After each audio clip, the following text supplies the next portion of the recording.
Isang mapagpalang araw na naman mga kapatid at muli tayong mag-aaral ng salita ng Diyos. At ang salita ng Diyos natin pag-aaralan, ating puntong kukunin sa Ebanghelyo ng ating Panginoon ayon kay San Mateo, Kabanata 10, talata 16. Ang sabi po dito, ngayon sinusugo ko kayo na parang mga tupa sa gitna ng mga asong gubat.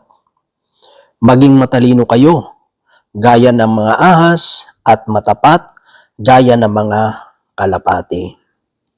Mga kapatid, mga magulang, mga kaibigan, ito po ang mabuting balita ng ating Panginoon. Ang papuri, ang pagsamba ay para lamang po sa Kanya. Dito mga kapatid, ito po ay pahayag ng ating Panginoon sa Kanyang mga alagad na kung saan sila ay sinusugo sa isang misyon sa pangangaral ng salita ng Diyos. At siyempre, sa pangangaral ng salita ng Diyos, sa paglilingkod sa Panginoon, siyempre, hindi sa lahat ng panahon ay payapa, matiwasay ang lahat, okay ang lahat. Diba? Parang iniisip ng iba na kapag nag-serve ka sa Panginoon is parang bed of process, na kapag nag-serve ka sa Panginoon parang lahat nandyan na. Diba? Masaya, para palagi nilang masaya, no? Lahat ng mga kailangan mo nandyan, no? Parang sabi mo parang nasa heaven ka talaga, no? Pero mga kapatid, sa paglilingkod, sabi nga, kung gusto mo mapunta sa langit, kailangan mo munang dumaan sa impyerno. Diba? Kailangan mo munang dumaan sa impyerno bago ka makapunta sa langit. Diba? Ganun yung paglilingkod eh. Kasi dito sa mundo, kung namuhay ka dito sa mundo na parang langit, malamang yung pupuntahan mo, impyerno. Di ba?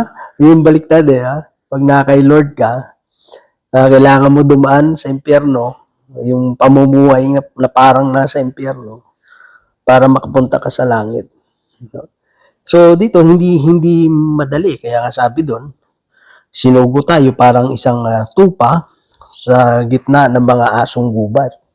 Ibig sabihin talagang pag mahina ka, talagang lalapain ka eh, di ba? At para makasurvive ka doon sa mission mo na yon o sa paglilingkod natin sa Panginoon, isa talaga doon na itinuturo ng Panginoon is maging matalino tayo. Di ba? Kaya nga nandiyan yung salita ng Diyos, nandiyan yung banal na espiritu na gumagabay sa bawat isa sa atin para maging matalino tayo. At yung pagiging matalino natin, sabi doon, gaya ng ahas at matapat gaya ng mga kalapati. So maging matalino katulad ng ahas. No? Hindi naman ito yung parang katulad ng karunungan ng mundong ito na deception. No? Hindi yung parang pag-tempt ng ahas kay Eva. Yung sinasabi doon na pagiging matalino kasi deception yun eh. Diba? Ang inaano doon mga kapatid, dapat maging wise tayo, maging matalino tayo. Kasi yung ahas, nakikiramdam yan eh. Diba? Hindi yan basta-bastang umaatake. Nakikiramdam yan, nagbabantay yan, nagmamasid. Diba? Pinag-aaralan niya muna bago niya atakihin yung kanyang kakainin. No? Hindi yan yung parang pabigla-bigla lang. Di ba? Dahan-dahan yan pag kumilos. Pinag-iisipan niyang mabuti.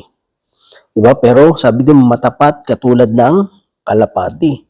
Yung pagiging natin, matalino, hindi katulad ng talino ng mundo. Kasi yung talino ng mundo ay switik. Di ba? Mapanglamang. Pandaraya. Yung mostly talagang yun ang ginagamit nila. Di ba? Yung parang maging mapanglamang. Pero dito, yung karunungan na itinuturo sa atin, karunungan ng katulad ng ahas, pero matapat katulad ng dab. No? Kasi yung talino natin, nagiging tayo, honest. No? Kasi maraming mga matatalino, yung dishonest sa talino na meron sila. Ginagamit nila yung kanilang karunungan, yung kanilang talino sa panliling lang, sa pandadaya, sa pagtitwist. No? Hindi ganun tayo. Diba? Kundi tayo ay matapat. Ibig sabihin, yung sinasabi natin ay totoo. walang halong panlilinlang, walang halong pambobola. Kaya kung hindi tayo magiging matalino, no, sa pagharap sa mundong ito, mabibigo tayo. 'Di ba? Madadaya tayo. Kasi kahit ngayon, 'di ba, kung sa mga social media, yung mga video ngayon, may mga AI na. No? May mga tao nga galit na galit sa pinapanood nila na video, hindi naman pala totoo kasi nga AI eh. 'Di ba? Nagre-react sila doon, sumasama ang loob nila nang wala namang dahilan kasi AI naman 'yun, hindi naman talagang totoong pangyayari 'yun, 'di ba? Kaya dapat maging mapagmasid katulad ng ahas. 'Di ba? Hindi tayo yung parang pabigla-bigla kasi yung taong matalino, hindi pabigla-bigla yan. Nag-iisip muna yan bago kumilos. Nag-iisip muna yan bago magsalita. Hindi yan parang basta-basta lang na galaw ka lang ng galaw, di ba? Na walang yung walang plano-plano. Yung ahas kasi nagmamasid yan, pinagplaplanuhan niya mabuti. Kapag umatake yan, siguradong may kakainin siya. 'Di ba? Ganun yung mga matatalino. Hindi tayo nagpapagod ng wala lang, 'di ba? Hindi tayo parang suntok sa hangin lang, no? Bahala na kung may tamaan o hindi. Hindi ganoon, mga kapatid. Kailangan maging matalino tayo, maging maingat tayo. Hindi tayo yung parang pabugso-bugso. Alam natin kung kailan tayo dapat magsalita. Alam natin kung kailan tayo dapat manatiling tahimik. Diba? Nilalagay natin sa tama yung mga bagay na ating gagawin. Titignan mo yung mga tao sa paligid mo. Diba? Yung matalino kasi, pinagmamasdan niya muna yung mga tao sa paligid niya bago siya magsalita. Diba? Pag-aaralan mo yung mga tao.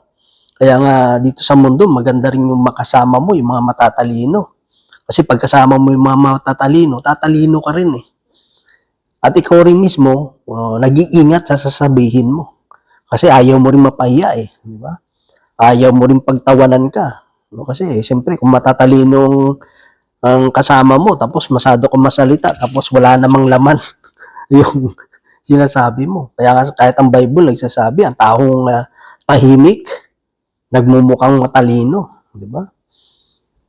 Pero hindi naman yun ang gusto ng Panginoon sa atin. Siyempre, kung tayo ay nangangaral, tayo naglilingkod sa Panginoon, hindi naman pwede yung tahimik tayo na wala tayong, hindi natin kayang buksan yung mga bibig natin. Di ba? Ang inaano lang dun mga kapatid is, marunong tayong i-timing. Yan. Diba?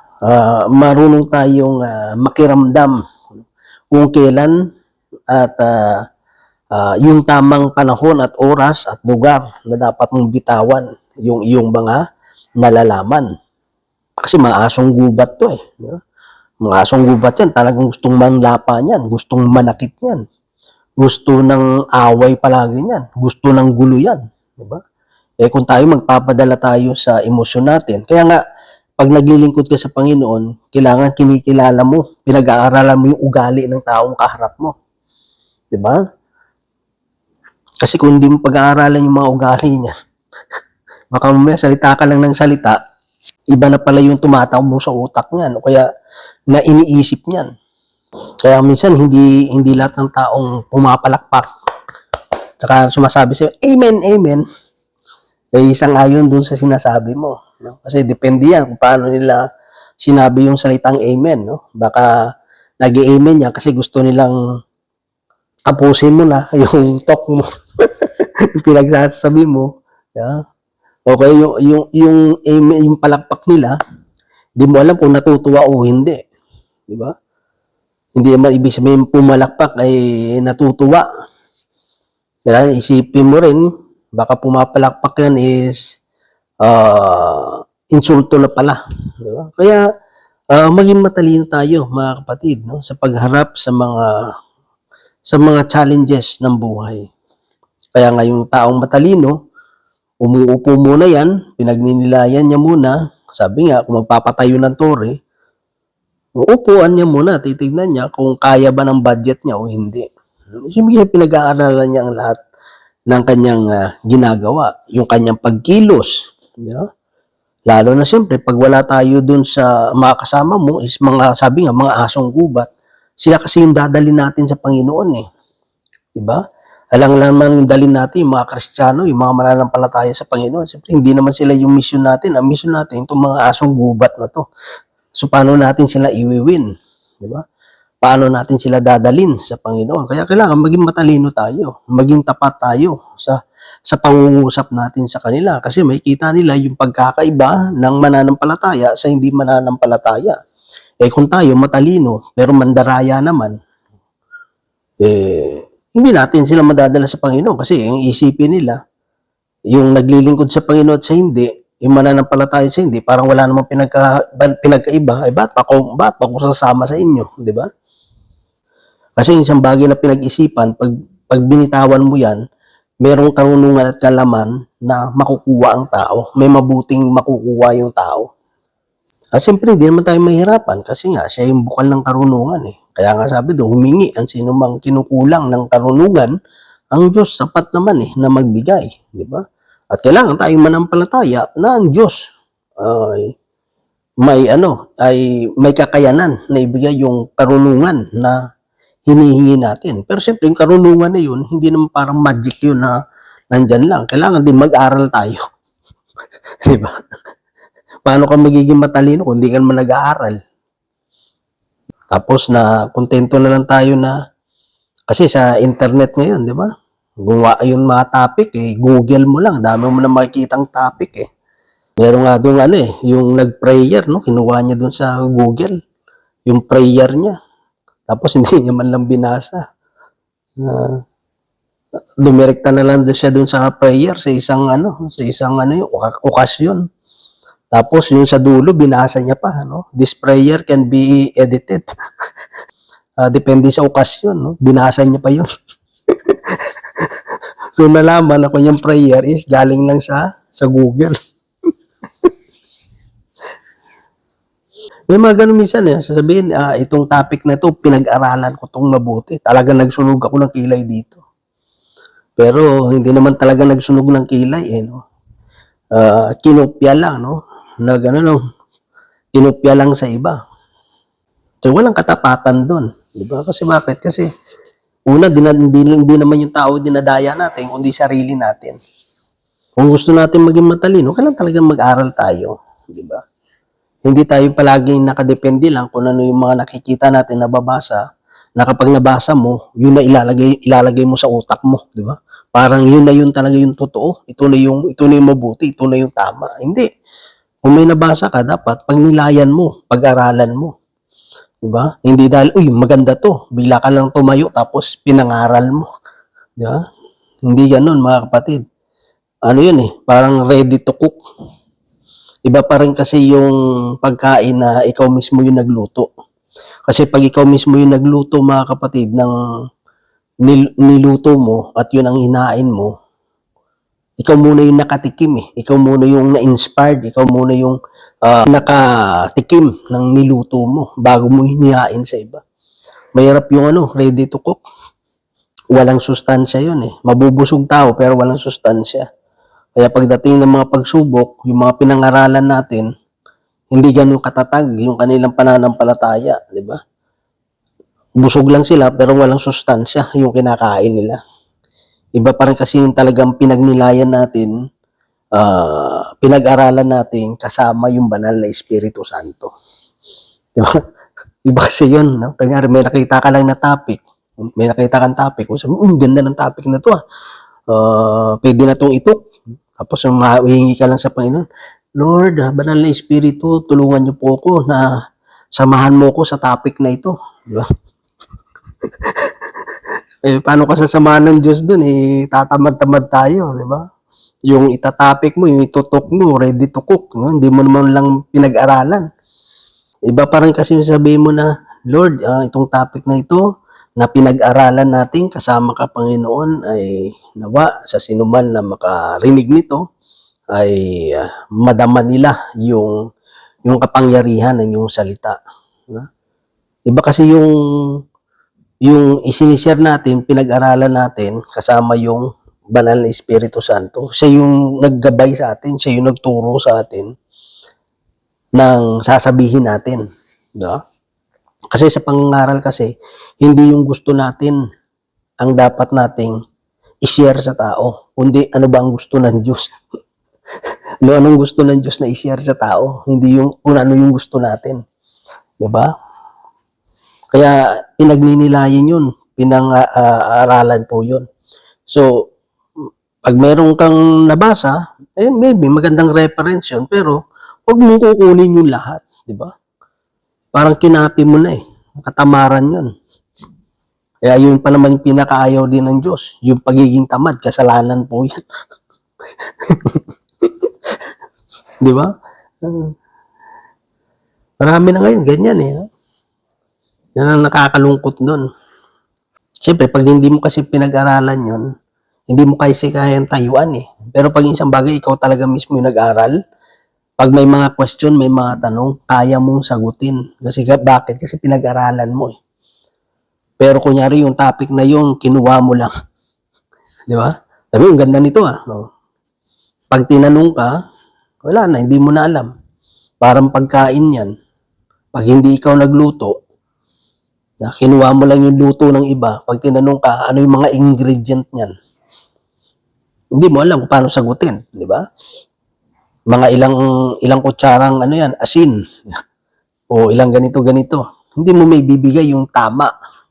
May maisasagot ka pero hindi yung pinaka-eksaktong ingredient kasi bakit hindi ikaw kasi nagluto. Pero pag ikaw yung nagluto, alam mo, bawat sukat, ilang kamatis, ilang sibuyas, di ba? Ilang bawang ang nilagay mo diyan, di ba? Ilang basong tubig, alam mo lahat ng content ingredient ng niluto mo. Kasi bakit? Kasi ikaw yung naganda, ikaw yung nag-prepare. So dito mga kapatid, no, sa simple lang naman yung gusto ipabot po ng Diyos sa atin. Maging matalino tayo sa paglilingkod natin sa Panginoon. Maging mapamatsyag, pag-aralan mo na mabuti, paano tayo kikilos, paano tayo magsasalita. Pag-aralan natin muna yung mga tao sa paligid natin, i-discern natin, nadali natin sa Panginoon. Yung tupa ng Diyos, tupa na ng Panginoon yan eh, no? Hindi tayo tinawag ng Panginoon para dalhin yung tupa na ng Diyos sa Diyos.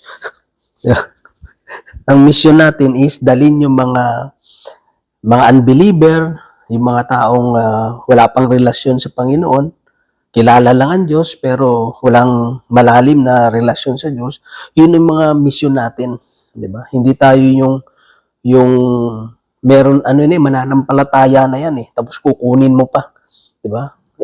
Parang wala ka namang parang wala ka namang ipagmamalaki sa Diyos diyon. Kasi bakit? Masasabi mo ba, Lord, itong tao to dinala ko sa iyo. Kay Lord na yan eh. 'Di ba? Sabi mo na, sabihin ng Lord, nasa akin na yan eh. Tapos kinuha mo pa. Tapos ibabalik mo uli sa akin. Hindi ganon. No? So mga kapatid, yun lang. At nawa tayo ay maging matapat. Una sa lahat, wala naman tayong pwedeng itago sa Diyos. Wala tayong pwedeng kilala kasi tayo ng Panginoon eh. Diba? Yung sinasabi natin is maging matapat tayo sa mga sinasabi natin, sa mga ginagawa natin. At sa pamamagitan yun, hindi tayo magagapi ng mga asong gubat na gustong lumapa sa bawat isa sa atin.